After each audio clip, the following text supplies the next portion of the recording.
with the goal of inculcating financial freedom. I also put a lot of humor into my content delivery so that it's easy and fun to watch for people from all backgrounds and ages.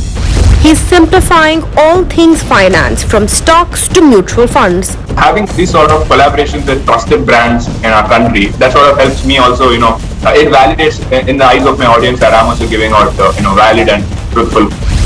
NewsX influencer A-List proudly recognizes Sharan Hegde for influence in financial management. Hello and welcome. You're joining us on NewsX Influencer A-List. I'm Paradhi Bhanot, and with us on the broadcast today is Sharan. Now, on Instagram, he's known as Finance with Sharan. He's out there giving financial advice. So if you don't know how to handle your money or how to manage personal finances, Sharan is the person to go to on the internet. Sharan, firstly, thank you so much for being with us on NewsX Influencer A-List, and a very warm welcome to the show. Thank you for having me here, Paridhi. Nice to be here. So, Sharan, can you start by telling us a little about what is it that you do on the internet? What is the kind of financial advice that you give out to people? Sure. So, the kind of financial advice that I give out is something that all of us should know regardless of what we do. Because when the first thing that people think about when we hear finance is, CAs. And then we think that, all the work that is related to finance, money management is something that a CA does and not us. But that's a real shame because there are so many things that we can take control by ourselves. And when we do things by ourselves, that's when we give the utmost importance and utmost care in growing our money. So the kind of content I talk about ranges from investing in mutual funds, taxation, cryptocurrencies, real estate, insurance. So all the important things which all of us should know regardless of our background. And I try to condense all of this important information into small bite-sized 30-second form of content. So that it is easy to understand, and I also put a lot of humor into my content delivery so that it's easy and fun to watch for people from all backgrounds and ages. So, when we talk about finances, right, you obviously want advice that you can trust, right? And on the internet, there's a lot of misinformation also that floats. It's difficult to trust everything that you consume, right? How do you kind of bridge that gap? How do you make your audience trust with the information that you're giving out? Where does that credibility aspect come in? Right. So credibility is something that takes time to build. Like any brand or any personal brand that is starting from scratch, it takes time and consistency and engagement with your audience to build that credibility. So for me, two things helped out. One is constantly engaging with my audience, not just after delivering my content. I also engage with my audience when they ask me the questions, either on the comment section or in the DMs. So that continuous engagement and clarifying their doubts builds in that trust in the audience. So that's number one.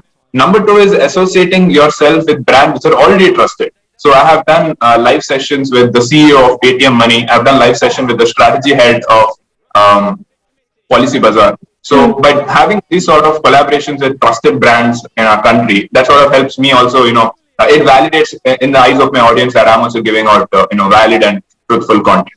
So these are the two things which help me. And your background also must help, right? Because you work, you have a full-time day job, and you're also a financial consultant there. So kind of bringing that onto the digital space, I'm sure that has an advantage by itself also. Absolutely. So I in my day job, I work as a management consultant for a consulting firm called PwC. So here I work with the Fortune 100 clients based out of the US on their growth and strategy projects on, finance and operation strategy. So this sort of obviously also helps me in building that credibility factor. And it's also about cross-platform presence. So a lot of people come through on LinkedIn as well. And on LinkedIn, they know exactly the kind of work that I do. So when they flow from LinkedIn to my page, they know that I've already, achieved all of these things. And so that's how it makes them very easy for them to follow my advice. So where did you see the vacuum, Sharan? Sorry for cutting you off, but where was the vacuum, that you identified and said that, now I want to be talking about finance on the internet, I want to be a digital content creator. What was it that you saw that, kind of made you realize that this is something that needs to be done? Right. So for me, the first thing, like for most of us, is understanding the people's perceptions in your surroundings and your immediate vicinity. So for me, what I realized that even amongst my immediate friend circle, there was an alarmingly large number of people who had no idea about what to do with their money after it hits their bank account. And these are people who are well educated and they're earning a lot of money. So that is number one. Number two, what I've realized is that the content that is currently there on the internet, it's coming in two forms. Either it's through content creators on YouTube. I'm talking about finance-related knowledge here. It's either through content creators on YouTube or through articles which are written by companies. Now, articles written by companies, people don't like to read these days, and they're also very difficult to understand. Now, content created on YouTube, the problem is YouTube is a search engine at the end of the day. So people have to actively type for that particular content to understand what that is. And if you don't know what you don't know, you're not going to find that particular piece of content. So these are the two realizations that I had. And based on these, I realized I decided, let me put content on Instagram, because Instagram as a platform is so unique, because it doesn't really expect you to type something. The content comes on your feed automatically, whether you ask for it or not. So if your content goes viral and if it's actually adding value to the people, it'll go to a large number of people. So this is the gap that I found and how I invested. So what is the age group that you generally feel reaches out to you the most? Are these young people like me, for instance? Is this the age group that seeks advice on financial matters and managing personal finances? What is the age group like? Right. So the age group is primarily 18 to 35. So that is the major age group. That's because my platform is mostly on Instagram. That's where I put most of my content. And Instagram, by nature of the app, it doesn't appeal to people who are above 40 years old. So about 50 to 60% of my audience are in the age group of 18 to 35. Okay. And how often do you give, let's say, updates? Because as far as finances are concerned, as far as tax laws, for instance, are concerned, mutual funds are concerned, there are constant updates that keep coming in, right? Policies change. Policies are constantly evolving. So is that also something that you keep track of and maybe explain to your audience? Yeah, absolutely. So keeping track of the evolving nature of rules in investing and in finance is very important, because you don't want to be explaining outdated stuff to your audience. And especially if you look at some of the articles which have been written 3 or 4 years back, they are not applicable today anymore. So you need to always look at sources which are as up to date as possible, no later than 1 or 2 years. And something that I keenly follow is the budget that is that is announced every year. And I keenly follow what the changes are, and then try to convert it into a format which is easy to understand for everyone, and then explain it to my audience. So number one is the budget, and number two is there will definitely be a lot of changes with the RBI releases, and there will also be changes with the SEBI, which is the investment SEBI, which is the regulatory body for the equity market in India. So they also release a lot of new updates and rules. So constantly keeping track of that. And then that's how I, keep myself updated and ensure that my audience is getting the most up-to-date information. So, okay, so then, let's talk about Instagram a little bit, and being a digital content creator and, from a financial perspective. As a digital content creator, do you feel that the kind of money that you earn is enough? I mean, is this something that you could take up full-time, let's say, if you wanted to? What is your advice? Right. So I think it's a long-term game. If you're starting it for the purpose of making money, then you're not going to sustain, because this is a game which requires a lot of consistency. You're not going to see profits from day one. Absolutely not. It could take, anywhere from 2 months, or it could take you 2 years to start seeing your first money coming in. But if you are able to sustain through that period of not making any money, then it becomes very lucrative, I would say. For example, in my case, the income that I earned through my content creation side hustle, it is enough to sustain my lifestyle. So I don't necessarily have to do my day job as well. But the reason that I still do both of them, because I enjoy both of them equally. So that's why I continue doing both of them.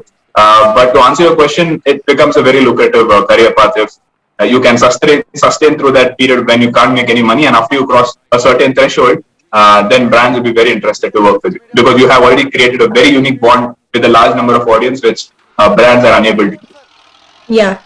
And, how long did it take you, let's say, to monetize your content? And what is the usual timeline like, from what you understand, to be able to start making money off of digital content creation? Yeah, so I was fortunate. So it took me about 2 months to start monetizing. Wow. So what happens is, once you cross 10,000 followers, that's when brands come to you, right? So I was fortunate that way. But I would say on an average, it would take anywhere from 1 year to 2 years. You need to be very consistent for at least 1 or 2 years. This is based on the research that I did on how much time it takes to monetize. But I was fortunate. All right, awesome. Sharan, this has been a very, very fascinating conversation. We're so glad that you could come on the show and talk to us about finances. If you could just give us one tip before we let you go on how to manage your personal finances the best. How do you manage your personal finances? If you could tell us before we let you go. Yeah, absolutely. Yeah, so this is a very important question. So when most people think about how to manage money, they look at the option which gives the best returns. But that is not the right thing to do. You need to first understand what your financial goals are, because at the end of the day, what is the money for? It is for fulfilling your aspirational goals. It could be either to buy a car, go for an education, or buy a home, or to retire early. So these are the goals that you have. So first thing you need to do is list out all these financial goals. And what happens is, if you have a lot of short-term goals, then the assets that you are allowed to invest in will be more towards debt category and not towards equity. But if most of your goals are long-term, then you can move more towards equities. So I would advise all people who are watching this, the first thing you need to do is understand what your financial goals are. And that will help you understand what asset classes to invest in. Once you know what asset classes to invest in, then it becomes an easy process. But first step is understanding how your money should flow into different asset classes. Once you've understood that, you are in the right path forward. All right. Thank you so much, Sharan, for joining us on NewsX Influencer A-List, and more power to you. Thank you, Parijit. For more such videos, subscribe to the NewsX YouTube channel, hit the bell icon.